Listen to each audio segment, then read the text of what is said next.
শঙ্কর আড্ড, যে শঙ্কর আড্ডকে গতকালই গ্রেপ্তার করেছে ইডি। আদালতে ইডির চাঞ্চল্যকর দাবি। ইডির দাবি, জ্যোতিপ্রিয়র গোপন চিঠি যাতে শঙ্করের নাম রয়েছে। কি দাবি করছে ইডি? আদালত চত্বর থেকে রয়েছেন আমার প্রতিনিধি সৌরভ।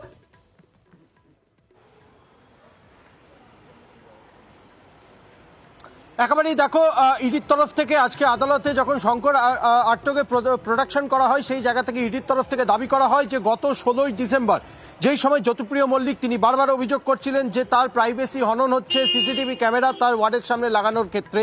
যখন ক্যামেরা খোলা হয় সেই সময় দেখা যায় জ্যোতিপ্রিয় মল্লিক একটি চিঠি তার মেয়েকে সেই চিঠি আদান প্রদান করছিলেন, এবং ঠিক সেই সময় দায়িত্বে থাকা নিরাপত্তা রক্ষী অর্থাৎ সিআরপিএফ সেই চিঠি দেখে ফেলে এবং তারা নেওয়ার পর সেই চিঠি যখন খোলা হয় সিআরপিএফ এর জওয়ানদের তরফ থেকে, সেইখানে বিস্ফোরক কার্যত তথ্য সেখানে দেখা যায় যে অ্যাডভান্স কিছু টাকা রিএম্বার্স করার জন্য সেখানে কিন্তু বলা হচ্ছে, এবং সেই চিঠিতে কার্যত এই শঙ্কর আড্ড এবং অন্যান্য আরো ব্যক্তিদের নাম রয়েছে এই চিঠিতে। তৎক্ষণাৎ সিআরপিএফ এর জওয়ানরা সেটি ইডি অফিসিয়ালসদের হাতে সেটি ট্রান্সফার করে, তারা হ্যান্ডওভার করে, এবং পরবর্তী ক্ষেত্রে গত 19 ডিসেম্বর 2023 ইডির আধিকারিকরা যেটা আদালতে জানিয়েছে যে তারা জ্যোতিপ্রিয় মল্লিকের যেই স্টেটমেন্ট, সেই স্টেটমেন্টের ভিত্তিতে তাকে জিজ্ঞাসাবাদ করা হয় কিন্তু সদুত্তর পায়নি। যেহেতু সেই চিঠিতে জ্যোতিপ্রিয় মল্লিক তিনি নিজে লিখেছেন, সেই চিঠি মুখবদ্ধ সিল্ড খাম করে আজকে বিচারকের সামনে ইতিমধ্যেই জমা দিয়েছেন ইডির জয়েন্ট ডিরেক্টর পদমর্যাদার আধিকারিকরা, এবং সেটাইতে বলা হচ্ছে যে এই শঙ্কর একেবারেই রেশন দুর্নীতির সাথে যুক্ত, তারা কিন্তু এমনটাই মনে করছে। শুধু তাই নয়, গত 10 বছরে প্রায় 10,000 কোটি টাকা এই রেশন দুর্নীতির মাধ্যমে বিভিন্ন ফরেন কারেন্সি এক্সচেঞ্জের মাধ্যমে শুধু বাংলাদেশ নয়, বাংলাদেশ, নেপাল, ভুটান, দুবাই, সৌদি, বাহরিন সহ বিভিন্ন বিদেশে কিন্তু সেই টাকা সেটি ফরেন এক্সচেঞ্জের মাধ্যমে সেটি পাঠানো হয়েছে। শুধু ফরেন এক্সচেঞ্জের মাধ্যমে নয়, বাংলাদেশে ক্যারিয়ার্সদের মাধ্যমে, অর্থাৎ সবল ভাষায় যদি বলা যায় যে যারা পাচারকারী তাদের মাধ্যমেও কিন্তু ক্যাশ লিকুইড টাকা বাংলাদেশে পাচার করা হয়েছে এই শঙ্করের হাত দিয়ে, এমনটাও কিন্তু বিস্ফোরক দাবি করেছে আদালতে ইডি।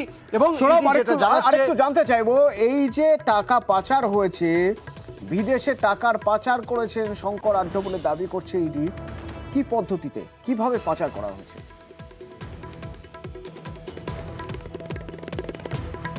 দেখো, ইডির তরফ থেকে যেটা দাবি করা হয়েছে আদালতে, যে দুই পদ্ধতিতে এই টাকা পাচার করা হয়েছে। অর্থাৎ শঙ্কর তিনি নিজের নামে এবং তার যারা রিলেটিভ রয়েছে তার ফ্যামিলির নামে একাধিক ফরেন কারেন্সির কোম্পানি তিনি খুলেছিলেন, এবং সেই কোম্পানির মাধ্যমে যেই টাকা পিডিএস অর্থাৎ পাবলিক ডিস্ট্রিবিউশন রেশন দুর্নীতির যেই টাকা, সেই টাকা তারই ফরেন এক্সচেঞ্জের মাধ্যমে বাংলাদেশ সহ বিভিন্ন যে দেশ রয়েছে অর্থাৎ দুবাই, বাহরিন সহ অন্যান্য বিদেশের বিভিন্ন দেশে সেগুলিকে তার ফরেন এক্সচেঞ্জের মাধ্যমে সেটি পাঠানো হয়েছে।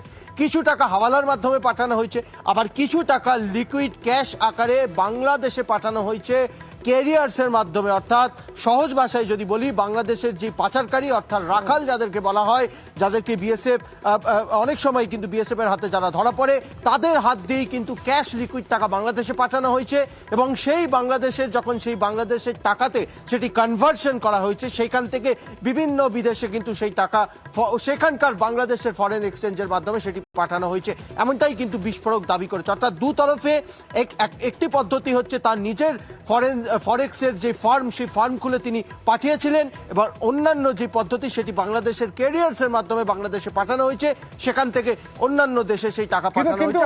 গতকালের রেড এবং গতকালের রেড করার পর গ্রেপ্তারি প্রসঙ্গে শঙ্কর আড্ড কি বলছেন, শঙ্কর আড্ড স্ত্রী কি বলছেন? ওনাকে ফাঁসানো হয়েছে।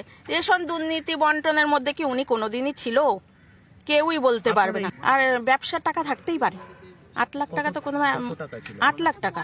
আর মেন হলো উনাকে ফাঁসিয়েছে, যেহেতু জেলার সভাপতি জ্যোতিপ্রিয় মল্লিক ছিল, একটা সময় আমরা চেয়ারম্যান ছিলাম, উনি তো জেলার সভাপতি। কারা ফাঁসাচ্ছে বলে আপনারা অভিযোগ করবেন? রাজনৈতিক চাল, আর কি বলবো।